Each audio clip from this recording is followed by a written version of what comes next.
Bonjour à tous, bienvenue dans l'émission 6 minutes chrono, le rendez-vous quotidien de la rédaction de Lyon Capitale. Aujourd'hui, on va parler de santé à l'occasion de la journée mondiale de la lutte contre les AVC le 29 octobre. Et pour en parler, nous recevons Laurent Derex, qui est neurologue à l'unité neurovasculaire à l'hôpital neurologique des HCL. Bonjour Laurent Derex. Bonjour.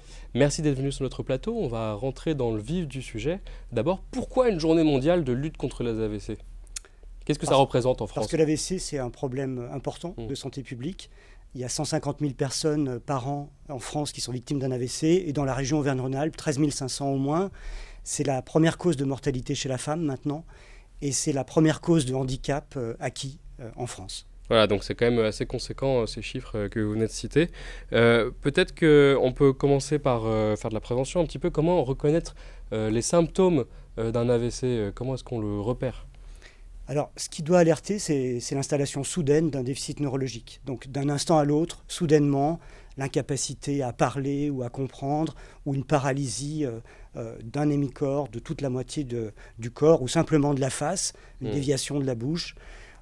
Parfois, les symptômes sont plus difficiles à reconnaître parce que ça peut être, par exemple, des maux de tête très intenses soudains, ou bien un vertige soudain, ou un trouble visuel soudain, l'amputation d'une partie du champ de vision ou la perte de la vision d'un œil. Des symptômes qui sont plus subtils, plus difficiles à reconnaître, mais c'est surtout le caractère soudain de l'installation de symptômes neurologiques qui doit conduire à appeler le 15, parce que c'est ce qui va permettre d'être orienté dans le bon hôpital, de bénéficier d'un scanner ou d'une IRM en urgence, et surtout d'un traitement d'urgence, parce que si on agit tôt dans l'AVC, on peut guérir. C'est important de le dire. Bon, on commence un peu par la fin sur comment on traite les AVC, mais peut-être avant de cela, on peut définir les différents types d'AVC. On en parlait avant l'émission. Il y a quand même des choses différentes. Ce n'est pas la même chose. Est-ce que vous pouvez nous dire un peu les différentes catégories d'AVC que l'on recense ? En gros, il y a deux types d'AVC. Donc, il y a ce qu'on appelle les accidents vasculaires cérébraux ischémiques, donc c'est les infarctus cérébraux, c'est-à-dire que, il y a un caillot qui obstrue une artère cérébrale et donc ça entraîne une souffrance du tissu cérébral. Et si on n'agit pas très tôt pour rouvrir l'artère, on va évoluer vers la destruction du tissu cérébral, vers l'infarctus cérébral. Donc ça, c'est la grande majorité des AVC, c'est 80%. Et puis dans 20%, c'est une hémorragie intracérébrale. C'est-à-dire que le vaisseau n'est pas bouché, mais il se rompt et le sang fait issue dans le tissu cérébral et entraîne des dégâts intracérébraux. Et dans les deux cas, les symptômes que vous avez cités auparavant sont valables. Enfin, voilà, Et d'ailleurs, en parlant de symptômes, pour terminer cette petite séquence, est-ce qu'ils peuvent se recouper ? On peut avoir plusieurs symptômes en même temps, ou est-ce que c'est forcément l'un de ceux que vous avez cités ? Tout à fait. Ça peut être plusieurs symptômes d'installation simultanée, à la fois un trouble du langage et une paralysie, une hémiplégie, ou à la fois un trouble du langage et des troubles de la sensibilité, des fourmillements, un engourdissement de tout l'hémicorps par exemple, ou simplement du bras ou de la jambe. D'accord. Et donc si on repère un de ces symptômes, comment agir ? Donc vous avez dit il faut appeler le 15, il faut aider, la personne ne doit plus bouger, on doit l'allonger. Quels sont les gestes lorsqu'on a une suspicion forte d'un AVC ? Surtout appeler le 15, c'est vraiment l'élément essentiel parce que c'est ce qui va être garant d'une admission sans délai, d'une imagerie sans délai, d'un traitement d'urgence.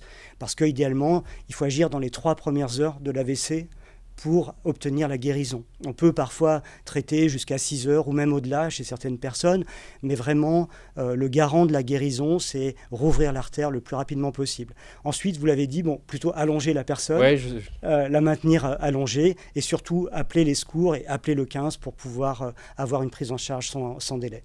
D'accord. Et parce que c'est quand même des symptômes qui parfois ressemblent à des choses qui n'ont pas l'air forcément inquiétantes. Vous parlez des migraines. Parfois, c'est des choses qui font partie de la vie quotidienne. C'est surtout le caractère intense et soudain, inhabituel, soudain des maux de tête qui doit alerter. D'accord, et c'est important de le dire. Et comment est-ce qu'on traite côté médecine les AVC ? Vous en avez un petit peu parlé. Je sais pas, dans la recherche, ou est-ce qu'on est capable aujourd'hui d'agir rapidement et d'éviter des drames ? Alors, si on est face à un infarctus cérébral, s'il y a une artère qui est obstruée par un caillot, on donne un traitement qui vise à rouvrir l'artère. Un traitement qu'on appelle la thrombolyse, la fibrinolyse. Donc c'est un médicament qu'on administre par voie intraveineuse, idéalement dans les toutes premières heures de l'accident. Si on arrive à rouvrir l'artère, eh bien la fonction peut revenir, le déficit peut récupérer, parfois même durant la perfusion.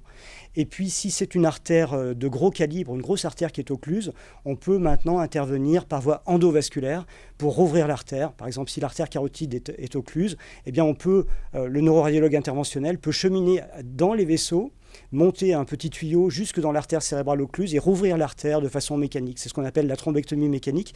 Et maintenant, donc, on a des armes depuis les dernières années pour traiter même les accidents vasculaires cérébraux graves et pouvoir obtenir la guérison dans au moins la moitié des cas. D'accord, donc ce sont des chiffres importants aussi, effectivement, à souligner. On va conclure cette émission, les 6 minutes vont bientôt se terminer. Est-ce que vous pouvez nous expliquer quels sont les facteurs de risque comment, si l'on sait qu'on a une fragilité ou voilà, comment dire, on peut être plus fragile de ce point de vue-là, comment est-ce qu'on peut limiter, faire attention pour ne pas avoir d'AVC ? Alors, la bonne nouvelle dans l'AVC, c'est qu'on peut en prévenir peut-être 80%. Donc il y a vraiment la possibilité de prévenir l'accident avant qu'il ne survienne. C'est le meilleur traitement de l'AVC, la prévention. Et donc surtout, être attentif à ces facteurs de risque et connaître ces chiffres. C'est-à-dire qu'il faut à peu près avoir une idée de ce que doit être la pression artérielle normale, de ce que doit être le cholestérol normal, de ce que doit être la glycémie normale. Et tout un chacun peut diminuer son risque en adoptant un mode de vie qui réduit le risque d'AVC. Donc le premier facteur de risque d'AVC, c'est l'hypertension artérielle. Et donc il y a 5 millions de personnes en France qui sont hypertendues sans le savoir. Et donc c'est important de prendre sa pression artérielle, de faire mesurer sa pression artérielle. Et en gros, il faut avoir une tension en dessous de 14/9. D'accord. Si on a une tension au-dessus de 14/9, eh bien c'est très important de débuter un traitement, tout au moins de prendre l'avis du médecin généraliste et s'il considère qu'il y a une hypertension artérielle, d'être traité parce que c'est le principal facteur de risque d'AVC.